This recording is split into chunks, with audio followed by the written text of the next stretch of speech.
Les femmes qui cherchent du travail après 45 ans, c'est un véritable parcours du combattant. Il faut savoir au départ qu'en France, une femme majeure sur deux a plus de 50 ans. On n'est pas une minorité, puisque des femmes actives qui ont plus de 45-50 ans, il y en a à peu près 10 millions en France. Alors, où ces femmes sont-elles en entreprise? C'est une question extrêmement importante, puisque depuis la réforme des retraites, on va devoir travailler jusqu'à 64-65, peut-être même au-delà.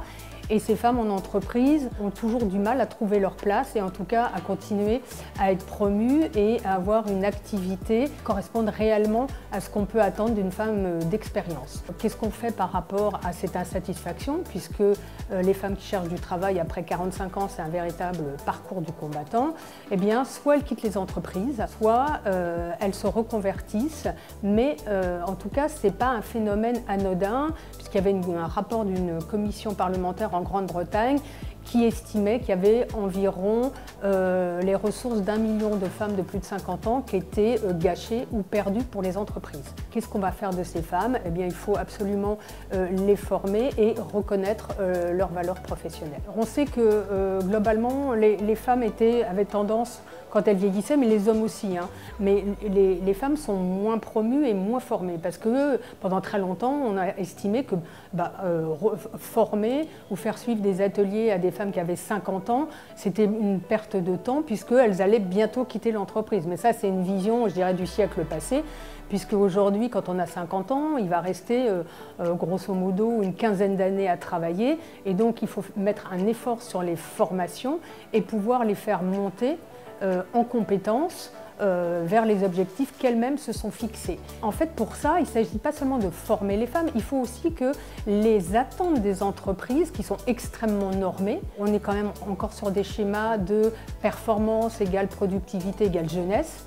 Il faut casser cette équation-là pour pouvoir permettre à des femmes peut-être d'avoir des rôles majeurs dans l'entreprise, mais qui ne soient plus des rôles linéaires, qui pourraient être des rôles de transversalité et qui peuvent apporter énormément aux entreprises. La question de la place des femmes dans l'entreprise, elle est forcément totalement liée à la place des femmes dans la société, puisque aujourd'hui l'entreprise c'est le dernier lieu où on peut mixer les générations. Et en ce qui concerne les femmes, il est évident que la vie des femmes ne s'arrête pas aux portes de l'entreprise.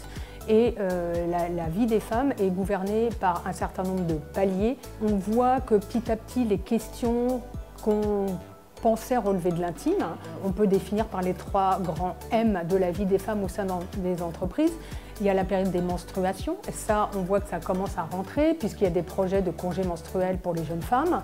Puis on a la maternité, qui est le 2e M, et là encore il y a eu des efforts qui ont été faits, puisque aujourd'hui les femmes peuvent globalement partir en congé maternité et retrouver un job, certaines même se voient promues quand elles reviennent. En revanche, le 3e M, qui est le temps de la ménopause, aujourd'hui, il peine en tout cas à faire son apparition dans les entreprises françaises, ce qui n'est pas le cas dans les entreprises anglo-saxonnes, puisqu'elle a des vraies politiques de management et de flexibilité. Et en fait, ces 3 temps-là ne sont pas des temps de stigmatisation, mais bien des temps d'inclusion au sein des entreprises qui toutes finalement pourrait être géré avec un management plus flexible, puisque ces temps-là ont des points communs et si on a un management adapté, on ne perd pas d'effectifs et en tout cas on est dans quelque chose qui est rassurant pour les femmes.